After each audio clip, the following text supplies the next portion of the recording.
Hello and welcome to Just One More Watch. September's turning into Seiko SKX month. Not only did my dear friend Dr. Rob let me unbox his 009 last week, I was so impressed I ordered myself an 013, the little guy, 38mm diameter. Let's flip the camera, get into the box, have a look at the 013 and compare the two models side by side. Well, I don't know about you, but I've got a fairly strong feeling of déjà vu about this one. Another package from Creation. Well, after 2 years of watching endless videos on these things, my two closest horror buddies buying a 009 each, and so many Facebook posts and Instagram pictures, I finally relented and picked up a Seiko SKX just for me. So my unboxing of Dr. Rob's 009 the other day was the first physical encounter I had with one. I decided that that size, the 42mm diameter, was going to be a little too large for my wrists and for my taste, so I've gone for the 013 in the box. And there he is. What a little cutie that one is. It is actually slightly smaller than I was anticipating, but I think this is a lovely size for me. I'm trying to stick to less than 40mm. 40mm or less these days with new watch purchases, and this one certainly fits the bill there. Okay, and we're back with a sized up bracelet. Really cute is the word that keeps coming into my head. It is quite considerably smaller than the 009, smaller than I was expecting, to be honest, having seen a few comparison videos already. I'll just pop it on the wrist and you can tell me what you think. And there we go, sized up for my 7-inch wrist. I still think it looks great. Really, I've got 40mm divers, I've got 42mm divers.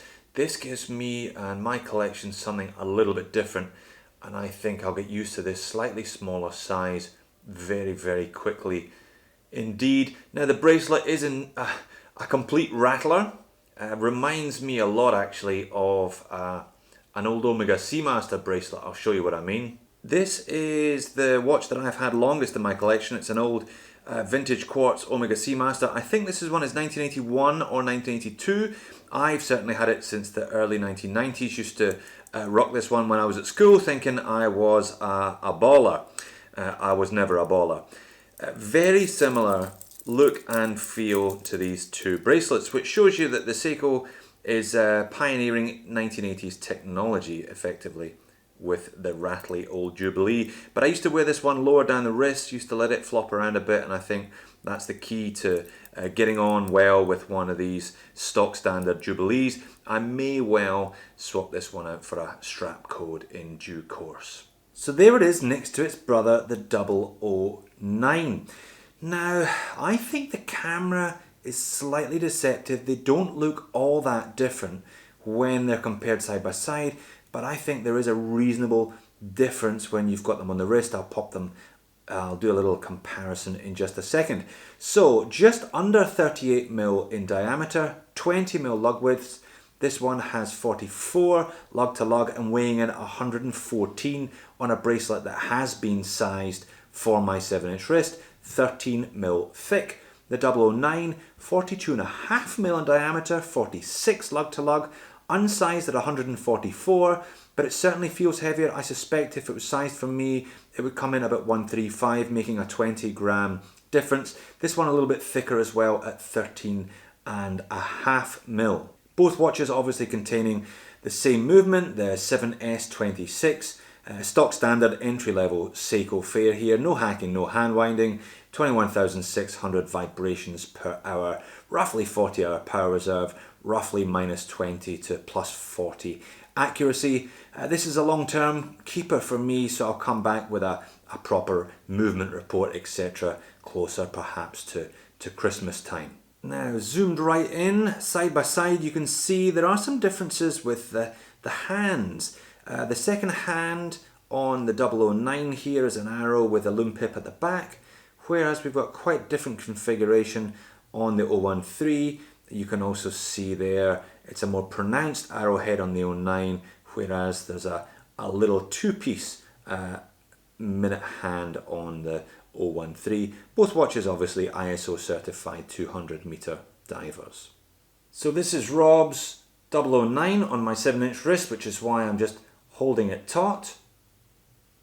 And I'll try and keep the same camera position while switching to the 013 again on my 7-inch wrist. A little bit smaller, noticeably smaller. I think I could have bought the larger size, I could have bought the 007, but I wanted something a little bit different, as I said.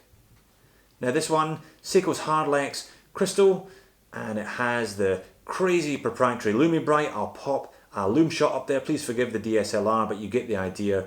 It's bonkers. And a close-up on the watch to finish today. Nice double coin edge, bezel there. Quite a bit of depth still there in spite of the smaller diameter. Bezel action on this one. Nice and ratchety actually. It's got a kind of, you can really feel every single click of the bezel, but overall a pretty good action, just an aluminium insert. Okay, so I'm going to leave it there for today. Very much enjoying this thing, rattly bracelet and all. I think the lume is crazy, enjoying the convenience of a day-date complication. Don't have too many watches with that. I'll wear this one on and off, I'm sure, between now and Christmas. Come back with a full long-term update. I'll see you then, if not before. Thanks for watching.